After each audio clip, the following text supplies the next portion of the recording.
Good morning, ladies and gentlemen. I'd like to begin by acknowledging the traditional owners and custodians of the land we meet, the Ngunnawal people, and pay my respects to elders both past and present. I'd also like to acknowledge Minister Joyce and Minister McFarlane. Today's conversation is welcomed by the business community, and I'm sure it'll make a contribution to the future prosperity of our nation. I'd also like to thank CEDA for putting together 2 days of robust discussions.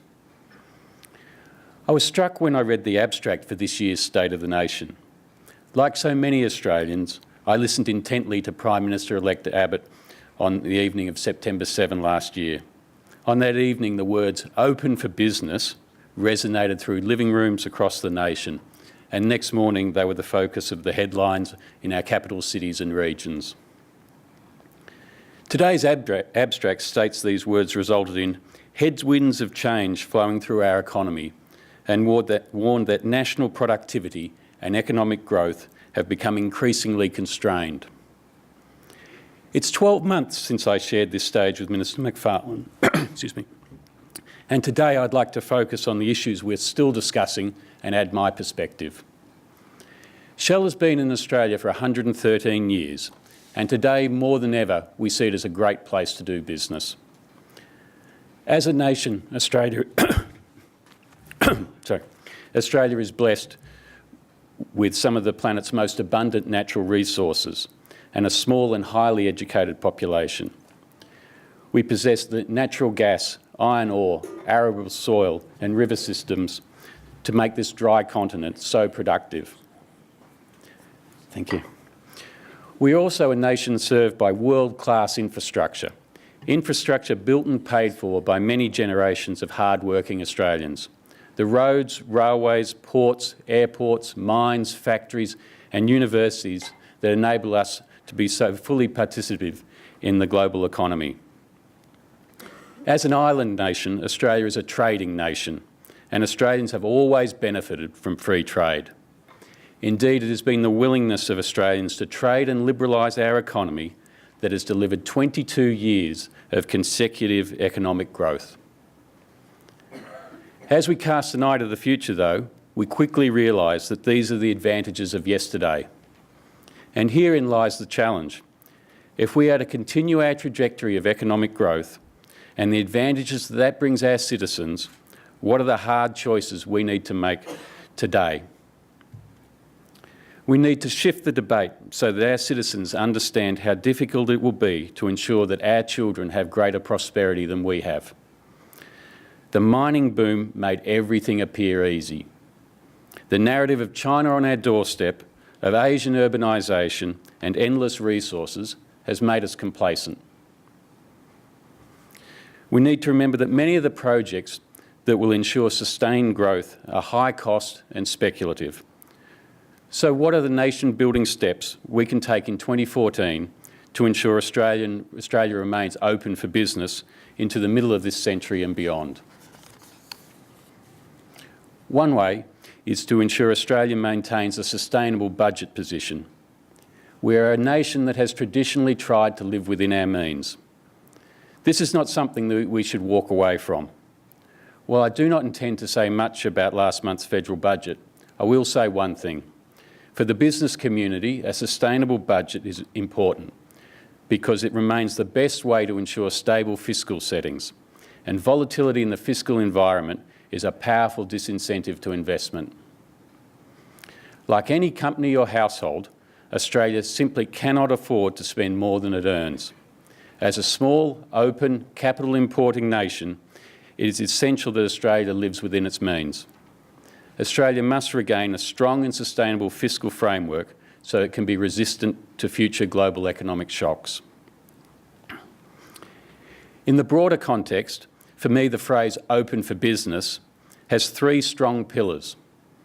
They are an internationally integrated economy, a productive economy, and an economy with limited market intervention, together with competent and efficient regulators. The first pillar is that of a trading nation with deep links into the international economy. As a people, we must acknowledge that it is only through international collaboration that we'll prosper. Indeed, the history of my own business provides some great examples of how international linkages can help Australia unlock its potential. In the early 1980s, the partners in the North West Shelf venture, often described as Australia's most successful resource project, were struggling to find an economic way to develop the project. At that time, the LNG plant design included water cooling, steam-driven turbines, but this development option was prohibitively expensive. Through its international network of LNG design engineers, a Shell team was able to redesign the plant so it became the world's first air-cooled, gas turbine-driven LNG plant. This innovation, achieved through an international design team, allowed the joint venture to reduce the capex by about 20%. A final investment decision was taken 2 years later, and the long-term contribution of this project to the Australian economy is still being felt. My second pillar of Australia that is open for business is an economy that's free from unnecessary restrictions on productivity. I was struck by a comment that the Prime Minister made recently at the Sydney Institute. In talking about the budget, he said, "We can't be a generous society unless we are also a productive society." I'd like to extend that idea further. We can't be a successful economy unless we're a productive economy. We have long known that Australia has become a high-cost labour market. This is a direct result of our success in raising wages and living standards. We should never be ashamed of the standard of living that our economy has delivered to Australian workers. But equally, we should never accept inefficiency in our workplaces. When high labour costs are coupled with inefficient workplaces, international capital recoils and looks for more attractive investment destinations. If the next generation of Australian workers are to prosper in our open economy, we need to identify and remove impediments to labour utilisation. Shell's own experience in planned maintenance activities illustrate this point well. On one particular maintenance task, we needed 500 paid hours of work to be done. We added the scheduled breaks and travel time required, so this figure grew to 600 hours. But then, because of restrictive work practices, including demarcations, it led to the actual labour spend of 700 hours. So the result was, for 500 hours of work, we paid for 700. And this is a double blow. Not only did it cost more to complete the task, but the equipment being maintained was out of service for longer than expected and longer than necessary. In Australia's high-wage environment, when an oil industry worker is paid about 130% of the American Gulf Coast benchmark, we need to refocus on maximising effective hours at work. A first step would be to eliminate unproductive clauses in enterprise agreements. We still need to rid EBAs of work practices that impinge on the right to allocate labour effectively. Further, we need enterprise agreements that provide certainty in investment. When a government or company decides to build a project, be it a freeway in one of our capital cities or a remotely located resource project, it's only fair that it can make a reasonably accurate estimation of the labour costs that will go into construction. At present, enterprise agreements do not deliver that certainty. It's only through greenfield agreements that last the length of a construction project that this certainty can be delivered. Naturally, these agreements can include wage increases based on inflation, but agreements that expire midway through construction projects are a disincentive to investment, as they often lead to prolonged bargaining periods and industrial disruption. Finally, on the issue of industrial relations, I'd like to welcome the government's reintroduction of the ABCC. While some unions continue to ignore their obligations under enterprise agreements and the Fair Work Act, the ABCC, as an independent regulator, is needed to hold all parties accountable for their actions and ensure compliance with their obligations under the law. The final pillar for an Australia that's open for business is that of an economy with limited market intervention. This is an area where many generations of Australians should be proud.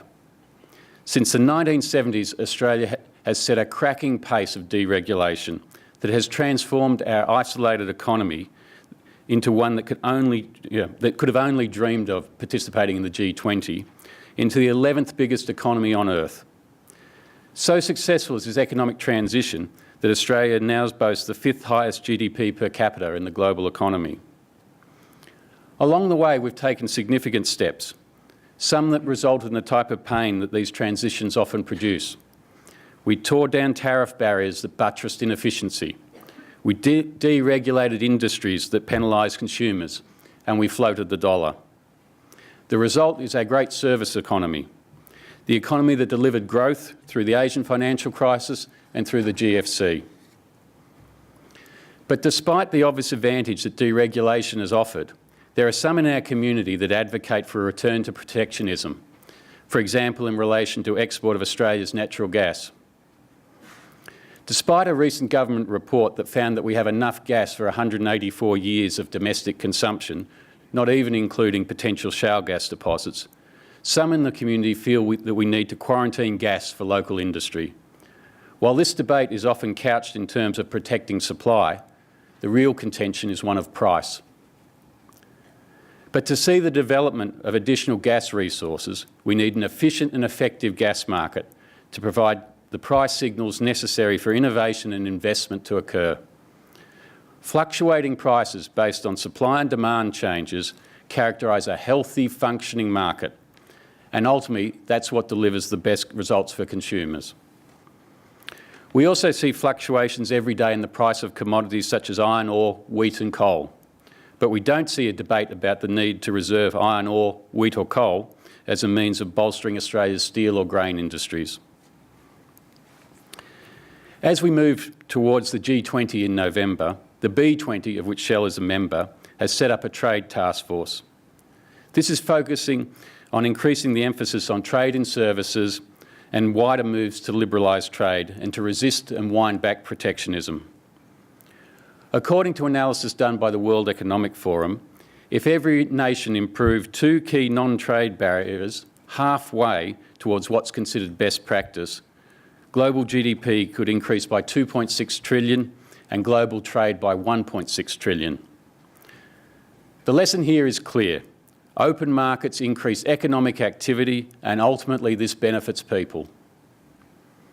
At the same time, I believe the business community understands dealing with the growing global challenges will require innovation, leadership and resolve in dealing with our own need to improve our international competitiveness.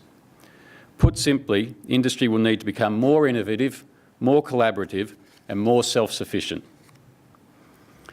In closing, the challenge for policymakers, business leaders, the Australian workforce and the community is to focus less on the short-term issues that dominate investment and electoral cycles.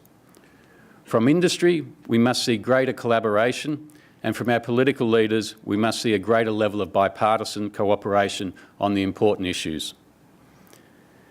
If I could close by revisiting the observation that the mining boom made everything appear easy, we must continue to respond to this new set of challenges, and we need to remember why. While the topics I've raised here may appear dry, responding to these challenges is key to providing safe, well-paying jobs for our children. Thank you.